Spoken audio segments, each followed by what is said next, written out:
Hi అండి, welcome back to Sony Subbu vlogs. ఈ వీడియోలో నేను మీకు ఇన్స్టాంట్ గులాబ్ జామున్ పౌడర్తో గులాబ్ జామున్ లోపల జ్యూసీగా గట్టిగా రాకుండా ఎలా చేయాలో నేను మీకు ఈ వీడియోలో అయితే క్లియర్గా ఎక్స్ప్లెయిన్ చేస్తానండి. నేనైతే ఎంటీఆర్ గులాబ్ జామున్ పౌడర్ని అయితే తీసుకున్నాను. నాకు ఆ పౌడర్ వచ్చేసి 1.5 కప్ అయితే వచ్చిందండి. చూసారు కదండి, 1 కప్ వేసాను. ఇంకొక కప్ అయితే కొంచెం లూజ్గా ఉండడం వల్ల పై వరకు కనిపిస్తుంది, బట్ మొత్తం లోపల వరకు వెళ్తే హాఫ్ కప్ అయితే అయింది. మనకి టోటల్గా 175 గ్రామ్స్ అయితే ఉందండి పౌడర్. మనకి ఈ గులాబ్ జామున్ స్వీట్ షాప్ స్టైల్లో రావాలి, కొంచెం నెయ్యి ఫ్లేవర్ తగలాలి అనుకుంటే మనం పిండిని కలుపుకునేటప్పుడే కొంచెం నెయ్యిని అయితే వేసుకొని మనకి పొడిగా వచ్చేటట్టు కలుపుకోవాలన్నమాట. మెల్లమెల్లగా కలుపుకోవాలండి. ఎక్కువ ప్రెషర్ ఇచ్చేసి అయితే గులాబ్ జామున్ పొడిని అయితే ఎప్పుడు కలుపుకోకూడదు, మెత్తగా కలిపేసుకోకూడదు. స్లోగా వేళ్ళతో అయితే కలుపుకోండి నేను చూపిస్తున్న విధంగా. ఈ గులాబ్ జామున్ వచ్చేసరికి పాలతో కూడా కలుపుకుంటారండి, బట్ నేనైతే వాటర్తోనే కలుపుకున్నాను. పాలతో చేస్తే ఎక్కువ రోజులు నిలవ ఉండదన్నమాట. అదే మనం వాటర్తో చేసుకుంటే కొన్ని రోజులు అయితే నిలవ ఉంటుంది. సో నేనైతే కొంచెం వాటర్ వేసుకుంటూ స్లోగా అయితే గులాబ్ జామున్ పిండిని కలిపేసుకున్నాను. గులాబ్ జామున్ పిండి కూడా ఎలాగుండాలి అంటే మనకు కొంచెం చేతికైతే అంటుకునేటట్టు కొంచెం మెత్తగానే ఉండాలండి. మరీ టైట్గా కలుపుకోకండి, అంటే పిండి గట్టిగా ఉండకూడదు. కొంచెం లూజ్గానే, కన్సిస్టెన్సీ లూజ్గానే కొంచెం వాటర్ పోసుకుంటూ కలుపుకోండి. చూసారు కదా, ఇలా కలుపుకున్న దాన్ని ఎక్కువసేపు కలపకుండా దీని మీద అయితే లిడ్ క్లోజ్ చేసేసి ఒక 15 మినిట్స్ అయితే రెస్ట్ ఇచ్చేయండి. చూసారు కదండి, పిండిని కట్ చేస్తే ఎలా లోపల కనిపిస్తుందో మనకి అలా రావాలన్నమాట. అలా వస్తే సరిపోతుంది. సో ఇప్పుడు దీన్ని అయితే మూత పెట్టేసి ఒక 15 మినిట్స్ వదిలేద్దాము. ఈ లోపు మనం అయితే షుగర్ సిరప్ అయితే రెడీ చేసుకుందామండి ఈ గులాబ్ జామున్ పాకం కోసం. ఈలోపు మీ అందరికీ ఒక చిన్న రిక్వెస్ట్ అండి. వీడియోని చూస్తున్న ప్రతి ఒక్కరు లైక్ చేయండి, సబ్స్క్రైబ్ చేయండి, కామెంట్ చేయండి. ఇంకా ఈ వీడియో నచ్చినట్టయితే మీ ఫ్రెండ్స్ అండ్ ఫ్యామిలీ మెంబర్స్కి అయితే షేర్ చేయండి. ఇప్పుడు మనం షుగర్ సిరప్ అయితే రెడీ చేసుకుందాము. స్టవ్ ఆన్ చేసుకొని ఒక బౌల్ పెట్టుకొని దాంట్లో మనకి 1.5 కప్ అయితే వచ్చింది కదండి పౌడరు, గులాబ్ జామున్ పౌడరు.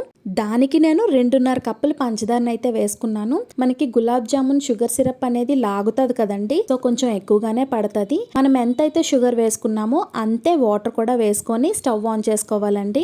పంచదార అంతా కరిగిపోయి పాకం అనేది ఎలా రావాలంటే స్టిక్కీగా రావాలండి. తీగ పాకం కూడా రానివ్వకూడదు, అలాగని పంచదార అనేది వాటరీగా కూడా ఉండకూడదండి. అలా కొంచెం అంటుకున్నట్టు ఉంటే మనకి పాకం అయితే రెడీ అయిపోయినట్టే. పాకం రెడీ అయ్యి స్టవ్ ఆఫ్ చేసుకునే ముందు కొంచెం ఇలాచీ పొడిని ఇంకా కొంచెం నిమ్మకాయనైతే పిండుకోవాలండి. నిమ్మకాయని ఎందుకు పిండుకుంటామంటే మనం పంచదార అనేది క్రిస్టలైజ్ అవ్వకుండా ఉంటుందండి, అంటే మనకి పేలుతుంది కదా పంచదార, అలా అవ్వకుండా పాకంలాగే ఉంటుంది.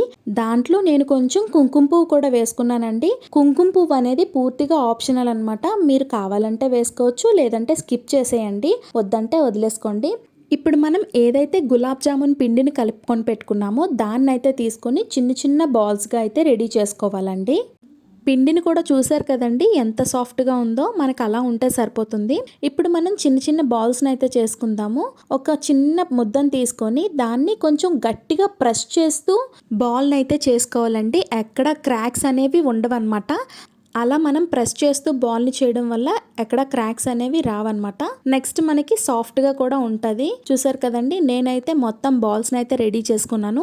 ఈ బాల్స్ని మనం ఆయిల్లో ఫ్రై చేసే ముందు కూడా ఒకసారి కొంచెం వాటర్ తడి కానీ లేదంటే పాల్లో కానీ వేళ్ళని తడి చేసుకొని మళ్ళీ బాల్స్ని ఆయిల్లో ఫ్రై చేసేటప్పుడు కూడా బాల్స్ని కొంచెం చుట్టుకోవాలి. ఒకవేళ ఎండిపోయిన బాల్స్ని అలాగే తీసుకెళ్ళి ఆయిల్లో వేసేస్తే అప్పుడు కూడా మనకి క్రాక్స్ వచ్చే అవకాశం ఉంటుందండి.